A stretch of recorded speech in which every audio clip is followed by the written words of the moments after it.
Another post for the Video Journalism online blog. I'm joined by Tom. Tom, what do you do? I'm a freelance journalist working here in the UK. Right, okay. And Tom, tell us a little about your background. My background, I was BBC trained as a video journalist in the sort of early 2000 years. The BBC trained up a whole raft of journalists to use small cameras, and they taught them how to go out, find the stories, edit the films themselves, and then put them out on the BBC. Right, okay, so this is for the Video Journalism online blog, as I mentioned to you. The content you work on now, how much of that actually goes online? Quite a lot of the work I do now goes online. I'm no longer with the BBC. I left there in 2007.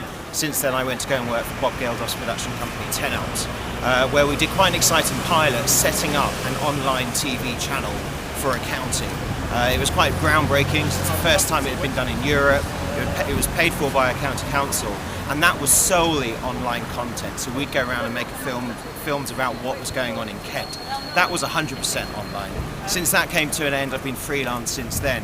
When I'm doing freelance shifts for people like the Press Association, AFP, all of the Press Association's content goes online on their news feed. So that goes out to newspaper content sites across the UK, and then the work for AFP all goes online, but that goes out to a global network of broadcasters who take those packages and then put them out on their own channels. Do you think it's made it easier for journalists then, in today's day and age, to actually, pick up a camera, etc., and actively, build themselves online in the other internet and online certainly has become a burgeoning thing over the last 5 years or so.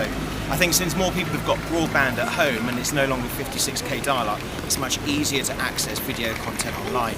With regards to video journalism's been around for many years. It really burgeoned in 2000s. Channel 4 were using VJs back in the late 90s, but they were still equipping journalists with large shoulder-held cameras. Since the advent of the smaller, easier to operate cameras that people can go out and make their own films with, and the software that they can learn, since editing software became digital and became online, you've got such easier access to a whole raft of tools at your fingertips to go out and make your own film and tell your own story. With regards to them putting it out online, yeah, people are searching for content. They're searching for short, bite-sized bits of content. You won't sit in front of your computer and watch a half-hour documentary because you just don't have the time to do that, or you don't have the patience to sit there in front of your computer and do that. It's still very much bite-sized information. But with regards to video journalism online, it's a fantastic tool for telling really short stories.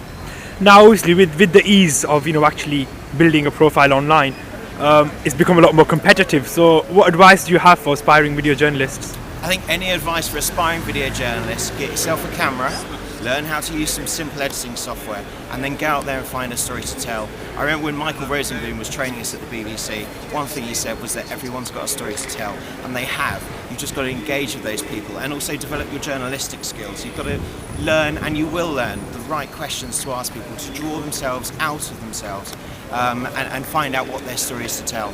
Put people at ease, make them relax, and they'll tell you the most fascinating things you never thought possible. Finally, Tom, how can people get in touch with you if they want to speak to you, get in touch with you? You have any contact? If they want to, then they can Twitter at me, at DigiTomTV, or have a look at the website, have a look at the show reels online. Quite easy to find on the internet. Thank you for your time, Tom. Thank you.